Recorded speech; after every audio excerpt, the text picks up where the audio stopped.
గాడిదకు చదువు. ఒక దేశానికి ఒక పెద్ద మనిషి వచ్చి చేరాడు.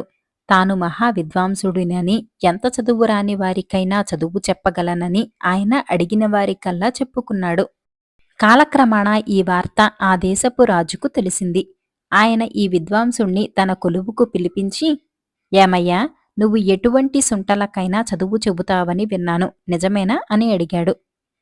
చిత్తం మహాప్రభు, డబ్బిచ్చే దాత ఉండాలే కాని 10 ఏళ్లు గడువిస్తే గాడిద చేతైనా వేదపాఠాలు చెప్పించను అన్నాడు విద్వాంసుడు.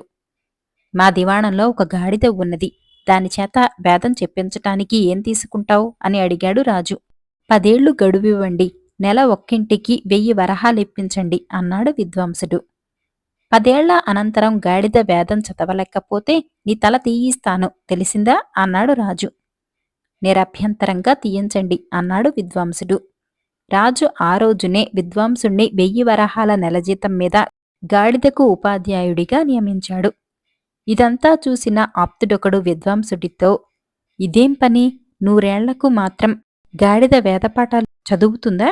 నీ ఆయుర్దాయం 10 ఏళ్లు దాటకుండా చేసుకున్నావేం అని అడిగాడు. 10 ఏళ్లకు నేను చస్తానని ఎందుకనుకోవాలి? ఈలోగా గాడిద చావకూడదు, రాజు చావకూడదా అన్నాడు విద్వాంసుడు.